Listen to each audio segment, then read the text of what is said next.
Hello Spurs fans, Paul the Hotspur hippie here, the only psychedelic soccer show on the internet, and you join me by the water here. I've been working most of the morning in the posho rugby union eastern suburbs, and I need to get a bit of, you can hear the wailing and gnashing of teeth over there, by the way, after Australia's embarrassment. I just need a bit of water breeze to just rinse out that smell of entitlement out of my luxurious mane. The fallout from the Arsenal game continues aplenty, which is great to see. Lots of sad old gooners getting annoyed online, grumpy and moaning. And at the forefront of our defenders is none other than there's only one Micky Hazard, putting the boot in a nice way.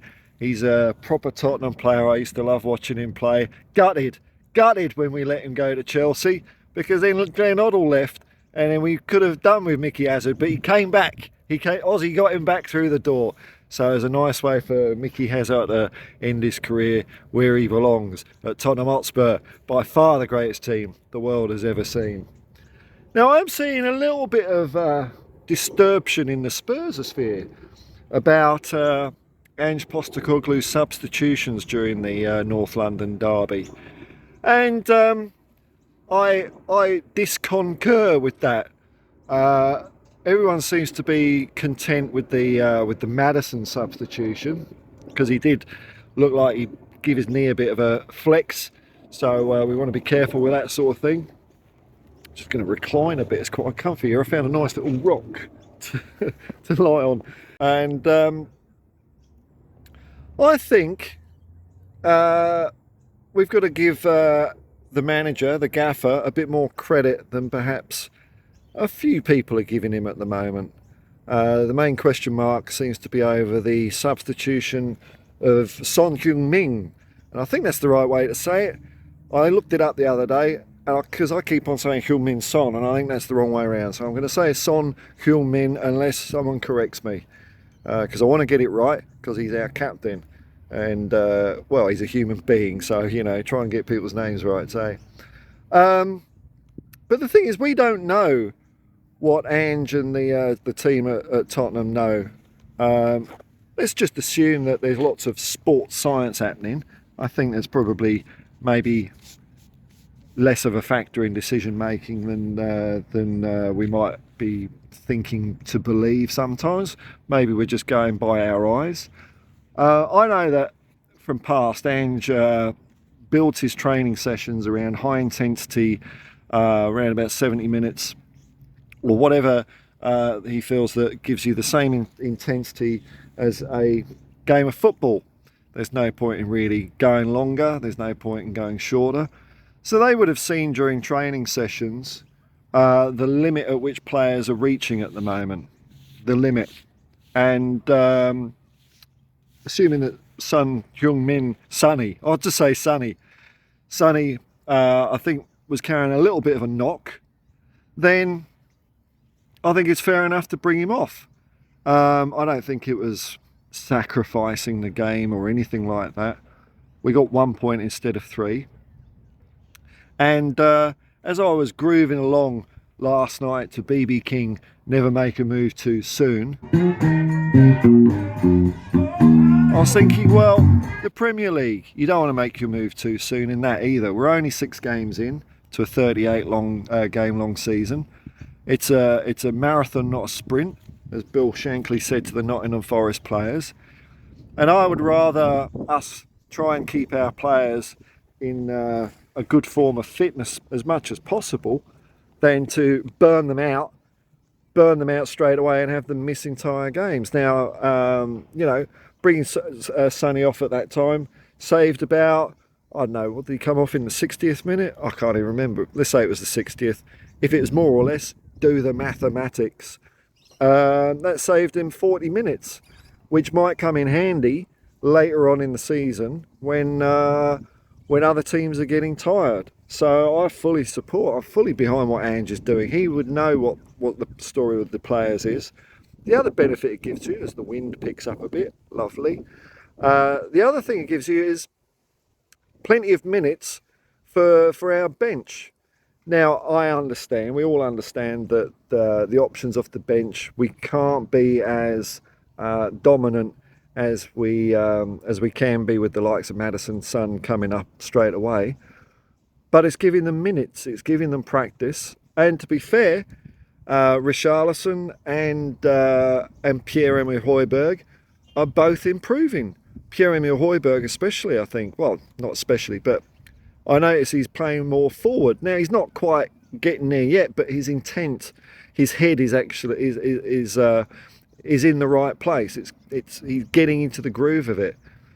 And so if down the line, say 2, 3, 4, 10 matches, whenever it is, we do have a serious injury, then at least these players are going to be more ready to cope with the pressure of the match and the style we're playing, than if they're not being used, or if they're just being used for the last 5 minutes to wind down the clock, something that you won't see Ange doing. He doesn't do winding down the clock. If he sees a player down with cramp, he tells him to get up. So I'm fully for it. I'm fully for it.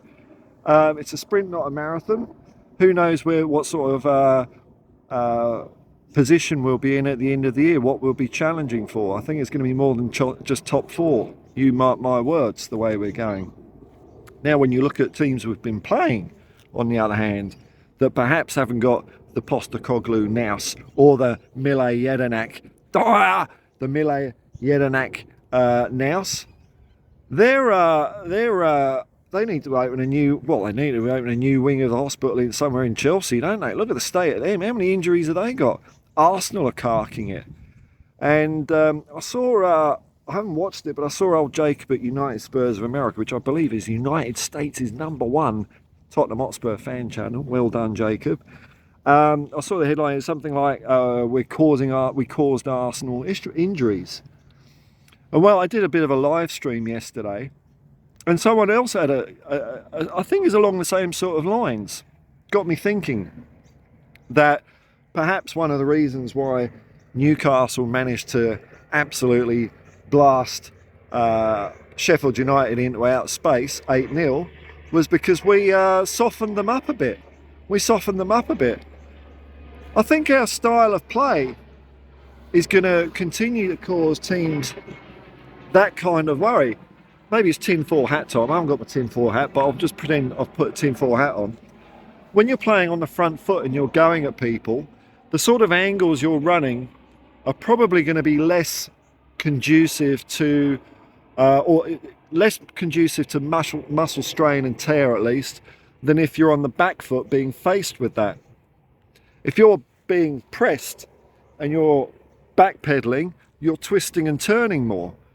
So teams, I think, are going to find it very hard to cope with us, and I think possibly, if we don't win the Premier League this season, we're winning it next season, that's for sure. Don't you worry about that. Sprint, not a marathon.